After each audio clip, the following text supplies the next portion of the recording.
నమస్తే, welcome to mega 9 TV. నేను సురేష్. మాజీ మంత్రి హరీష్ రావు స్పీకర్ ప్రసాద్ కుమార్కు ఒక లెటర్ రాయడం జరిగింది. ఈ లేఖలో పలు కీలకమైనటువంటి అంశాలను ప్రస్తావించారు. ప్రధానంగా ఈ లేఖ ఉద్దేశం ఏంటంటే, స్పీకర్గా బాధ్యతలు స్వీకరించి 2 ఏళ్లైనటువంటి నేపథ్యంలో ఈ 2 ఏళ్లలో అసెంబ్లీలో నిర్వహించినటువంటి తీరు, అసెంబ్లీలో ప్రతిపాదించినటువంటి అంశాలు, ఈ 2 ఏళ్లలో అసెంబ్లీ యొక్క పనితీరు, మరీ ముఖ్యంగా అసెంబ్లీలో ఉండాల్సినటువంటి పదవుల భర్తీకి సంబంధించినటువంటి అంశాలు, సో ఎంత లోపభూయిష్టంగా ఉన్నాయి అనేటువంటి అంశాలను ప్రధానంగా ప్రస్తావిస్తూ మాజీ మంత్రి విమర్శనాత్మకంగా ఒక బహిరంగ లేఖను విడుదల చేశారు. పూర్తి స్థాయిలో ఒకసారి మనం లెటర్ పరిశీలిస్తే డైరెక్ట్గా స్పీకర్ కార్యాలయానికి మాజీ మంత్రి హరీష్ రావు లెటర్ రాయడం జరిగింది. ఈ లెటర్లో ఉన్నటువంటి ప్రధానమైనటువంటి అంశాలను ఒక్కసారి మనం పరిశీలిస్తే అసలు మొత్తం మీద ఎలా ఉన్నాయి అనేటువంటి అంశం ఇక్కడ ప్రధానంగా కనబడుతుంది. సో తెలంగాణ లెజిస్లేటివ్ అసెంబ్లీకి సంబంధించి నాన్ కాన్స్టిట్యూషనల్ ఆఫ్ కమిటీస్కి సంబంధించినటువంటి అపాయింట్మెంట్తో పాటుగా ఆ కమిటీల నియామకానికి సంబంధించి డిప్యూటీ స్పీకర్ని ఇప్పటి వరకు నియమించలేదు. ఇలాంటి అనేక అంశాలను ఈ లేఖలో ప్రధానంగా ప్రస్తావించడం జరిగింది. ఒక రకంగా చెప్పుకోవాలంటే, సో స్పీకర్ని ప్రశ్నిస్తున్నారు మాజీ మంత్రి హరీష్ రావు. శాసనసభలో వ్యవహరించాల్సినటువంటి తీరుతెన్నులు ఏ విధంగా ఉన్నాయి, పూర్తి స్థాయిలో కనుక ఒక్కసారి మనం పరిశీలిస్తే శాసనసభ నిర్వహణకు సంబంధించినటువంటి కొన్ని రూల్స్ ఉంటాయి. శాసనసభ నియమావళి ఉంటుంది. ఈ నియమావళిని అనుసరించి శాసనసభ సమావేశాలు జరగాల్సి ఉంటుంది. దాని ప్రకారం మాత్రమే సమావేశాలు నిర్వహించేటువంటి అవకాశం కూడా ఉంటుంది. ఈ నేపథ్యంలో నిర్వహించేటువంటి సమావేశాల్లో ఆ నియమావళి 12ను అనుసరించి శాసనసభను వాయిదా వేసేటువంటి పద్ధతులు, శాసనసభ కనీసం ఒక సంవత్సరంలో ఎన్నిసార్లు సమావేశం అవ్వాలి, ఈ సమావేశమైనప్పుడు ఎలాంటి పూర్తి స్థాయిలో డిస్కషన్ జరుగుతూ ఉండాలి, సో ఎజెండాస్ ఏ విధంగా ఉంటాయి, ఈ ఎజెండాలకు సంబంధించినటువంటి పనితీరు ఏ విధంగా ఉంటుంది. సో 12 రూల్ ప్రకారం అయితే ఒక సంవత్సరంలో నిర్వహించాల్సినటువంటి సమావేశాలను కనిష్టంగానే నిర్వహిస్తున్నారు తప్ప రూల్స్ ప్రకారం నిర్వహించడం లేదు అనేది మాత్రం మాజీ మంత్రి చేసినటువంటి comments. At the same time రెండోది కూడా ఇక్కడ మనకి చాలా స్పష్టంగా కనబడుతుంది. రూల్ నెంబర్ 16, అదేవిధంగా 13, 16కి సంబంధించినటువంటి అంశాలు. ఈ అంశాన్ని కూడా ప్రధానంగా ప్రస్తావించారు. శాసనసభ వాయిదాలకి సంబంధించినటువంటి అంశం అంటే సరైనటువంటి పద్ధతి ప్రకారం ఇది జరగడం లేదు. శాసనసభలో ఒక శాసనసభ్యుడు లేచి ప్రశ్నోత్తరాలను అడిగేటువంటి అవకాశం ఉంటుంది. ప్రశ్నోత్తరాల సమయంలో పూర్తి స్థాయిలో సద్వినియోగం చేసుకునేటువంటి అవకాశం ఉంటుంది. సో ఆ క్వశ్చన్ అవర్స్, 0 అవర్స్కి సంబంధించినటువంటి అంశాలు కూడా, ఆ ఎజెండాస్ కూడా సరిగ్గా లేవు అనేటువంటి అంశం. రెండోది కూడా ఈ వాయిదాల పరంపర అనేది సాధారణంగా సాగుతుందే తప్ప ఎక్కడ ఒక పద్ధతి ప్రకారం జరగడం లేదు అనేది మాత్రం మాజీ మంత్రి చేసినటువంటి కామెంట్స్. ఈ నేపథ్యంలో శాసనసభకు సంబంధించినటువంటి రూల్స్ అన్నింటినీ కూడా ప్రధానంగా ప్రస్తావించారు. అంటే ఒక రకంగా చెప్పుకోవాలంటే 35 నుంచి 52 రూల్ వరకు, ఇక 53 నుంచి 62 వరకు, సో ఈ మొత్తం అంశాలు, ఈ రూల్స్ని కూడా ప్రధానంగా ఇక్కడ ప్రస్తావించడం జరిగింది. అసలు ఎలా అవుతుంది శాసనసభ నిర్వహణ, సో దీని పట్ల మేము అసంతృప్తిగా ఉన్నాం అనేటువంటి అంశాలని ప్రధానంగా హరీష్ రావు ప్రతిపాదించడం జరిగింది. అట్ ద సేమ్ టైం పూర్తి స్థాయిలో ఒకసారి మనం లెటర్ని పరిశీలిస్తే క్లియర్ కట్గా డిప్యూటీ స్పీకర్కి సంబంధించినటువంటి అంశాలు, డిప్యూటీ స్పీకర్కి సంబంధించినటువంటి నియామకం ఇప్పటి వరకు చేపట్టలేదు అనేది మాత్రం మాజీ మంత్రి చేసినటువంటి కామెంట్స్. అంటే ఒక రకంగా చెప్పుకోవాలంటే ఇందాక మనం అన్నట్లుగా రూల్ నెంబర్ 38 నుంచి 52 వరకు, 53 నుంచి 62 వరకు, సో ఇది 0 అవర్కి సంబంధించిన, క్వశ్చన్ అవర్కి సంబంధించినటువంటి అంశాలు ఉన్నాయి.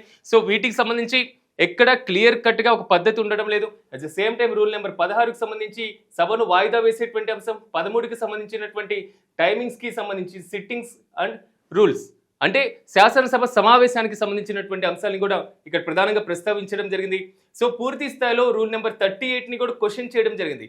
అంటే పూర్తి స్థాయిలో సప్లిమెంటరీ క్వశ్చన్స్ ఏదైతే ఉంటాయో రూల్ నెంబర్ 50 ప్రకారం, అంటే ఒక అనుబంధమైనటువంటి ప్రశ్నలు, అంటే ఒక సభ్యుడు లేచి ప్రశ్నోత్తరాల సమయంలో ప్రశ్నలు అడిగినప్పుడు దాని ద్వారా ప్రభుత్వం ఇచ్చేటువంటి సమాధానం పట్ల అసంతృప్తి వ్యక్తం చేసినా, లేకపోతే దాంట్లో ఏమైనా అభ్యంతరం ఉన్నా వెంటనే సప్లిమెంటరీ క్వశ్చన్స్ని రైట్ చేసేటువంటి అవకాశం ఉంటుంది తప్ప దాంట్లో ఎక్కడ అవకాశం కల్పించడం లేదు అనేది మాత్రం మాజీ మంత్రి చేసినటువంటి comments. At the same time పూర్తి స్థాయిలో సభ సమావేశం అనేటువంటి అంశాల దగ్గర నుంచి ప్రతి దాంట్లో కూడా ఇక్కడ ఒకసారి మనం గమనించాలి. ఒక హైలైట్ ఇష్యూ ఏంటంటే డిప్యూటీ స్పీకర్. ఇప్పటి వరకు డిప్యూటీ స్పీకర్కి సంబంధించినటువంటి నియామకాన్ని చేపట్టలేదు. దీనికి గల కారణాలు ఏంటి? సాధారణంగా అయితే డిప్యూటీ స్పీకర్గా కొంతమంది కీలకమైనటువంటి వ్యక్తులు ప్రతిపక్ష పార్టీలకు సంబంధించినటువంటి సభ్యుడిని నియమిస్తూ ఉంటారు. అదొక ఆనవాయితీగా వస్తుంది. 1970వ దశకం నుంచి అదే పరిస్థితి కొనసాగుతుంది. కానీ దాని తర్వాత డిప్యూటీ స్పీకర్ని ఇప్పటి వరకు శాసనసభలో నియమించలేదు కాంగ్రెస్ ప్రభుత్వం అధికారంలోకి వచ్చాక. సో డిప్యూటీ స్పీకర్ని ఇంకెప్పుడు నియమిస్తారు? సభలో ఉన్నటువంటి వివిధ కమిటీస్ ఏవైతే ఉంటాయో, శాసనసభ వ్యవహారాలు సజావుగా సాగడానికి అవసరమైనటువంటి కమిటీలు, ఆ నియామకం కూడా ఇప్పటి వరకు చేపట్టట్లేదు. దీనికి గల కారణాలు ఏంటి అనేటువంటి అంశాలను కూడా ప్రధానంగా ప్రస్తావించడం జరిగింది. రెండోది కూడా శాసనసభకి సంబంధించినటువంటి ఏదైతే పార్టీ ఫిరాయింపుల అంశం సుప్రీంకోర్టులో ఉందో ఆ సుప్రీంకోర్టులో ఉన్నటువంటి అంశాన్ని కూడా ప్రధానంగా ప్రస్తావించారు. అంటే ఒక రకంగా చెప్పుకోవాలంటే శాసనసభకి సంబంధించినటువంటి అంశాలను పూర్తి స్థాయిలో ట్వీట్ చేశారు మాజీ మంత్రి హరీష్ రావు. దీనికి సంబంధించి పూర్తి స్థాయిలో ఒకటి ఇక్కడ కనబడుతున్నటువంటి అంశం మనకి శాసనసభలో ప్రాతినిధ్యం వహించేటువంటి సభ్యులు పార్టీ ఫిరాయించినటువంటి నేపథ్యంలో సుప్రీంకోర్టు ఇచ్చినటువంటి గైడ్లైన్స్ ని ఎంతవరకు మీరు ఇంప్లిమెంట్ చేస్తున్నారు? సుప్రీంకోర్టుకి సంబంధించినటువంటి గైడ్లైన్స్ ఇంప్లిమెంట్ అంటే ఆల్మోస్ట్ వారందరినీ పిలవడం కానివ్వండి, సో వారి మీద చర్యలు తీసుకోవడంలో మీరు చేసినటువంటి కాలయాపన కానివ్వండి, ఈ మొత్తం అనేకమైనటువంటి అంశాలను కూడా ఇక్కడ ప్రధానంగా ప్రస్తావించారు. అంటే ఒక రకంగా చెప్పుకోవాలంటే శాసనసభ పనితీరులో స్పీకర్ యొక్క నిర్ణయాలు కానివ్వండి, శాసనసభ పనితీరులో స్పీకర్ ప్రవర్తించినటువంటి తీరు పట్ల మాజీ మంత్రి హరీష్ రావు మాత్రం పూర్తి స్థాయిలో అసంతృప్తిగా ఉన్నట్లుగా లేఖలో చాలా స్పష్టంగా కనబడుతుంది. సో ఇక్కడ కొన్ని పూర్తి స్థాయిలో ఇంప్లిమెంటేషన్కి సంబంధించినటువంటి కొన్ని నిర్వహిస్తే బాగుంటుంది అనేది మాత్రం వారి యొక్క అభిప్రాయాలను కూడా వ్యక్తం చేశారు.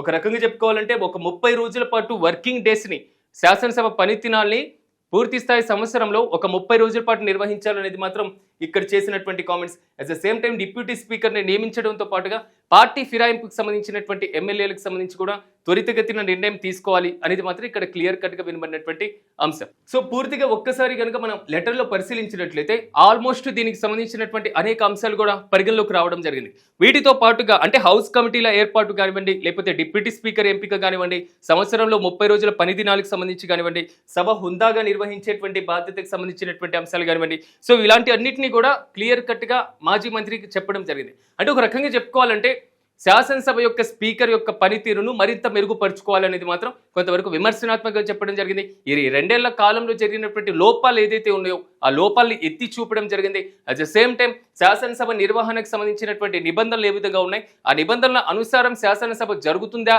లేదా, పార్టీ ఫిరాయింపుకు సంబంధించినటువంటి ఎమ్మెల్యేల మీద చర్యలు తీసుకోకపోవడం, ఇలాంటి అనేక అంశాల మీద మాత్రం మాజీ మంత్రి చేసినటువంటి కామెంట్స్ కొంతవరకు ప్రకంపనలు రేపుతున్నాయి. మరి దీని మీద స్పీకర్ ఎలా స్పందిస్తారు, ఎలాంటి నిర్ణయం తీసుకుంటారు, డిప్యూటీ స్పీకర్ని నియమించేటువంటి అవకాశం కనిపిస్తుందా, ఫిరాయింపు ఎమ్మెల్యేలకు సంబంధించి త్వరితగతిన నిర్ణయం తీసుకోబోతారా అనే దాని మీద మాత్రం మరికొంత కాలం మాత్రం వెయిట్ చేయాల్సినటువంటి పరిస్థితి కనబడుతుంది. ఎందుకంటే ఇప్పటికీ డిప్యూటీ స్పీకర్ని నియమించినటువంటి పరిస్థితి ఉంది కాబట్టి సో త్వరితగతిన దీనికి సంబంధించి కూడా ఒక డెసిషన్ తీసుకునేటువంటి అవకాశం అయితే లేకపోలేదు. సో మాజీ మంత్రి కూడా దీనికి విమర్శనాత్మకంగా చెప్పడం జరిగింది కాబట్టి సో దీని మీద ఎలాగా స్పందన వస్తుంది, భిన్నాభిప్రాయాలు ఏ విధంగా కాంగ్రెస్ పార్టీ నుంచి వర్షన్ వస్తుందో మనం కూడా వెయిట్ చేద్దాం.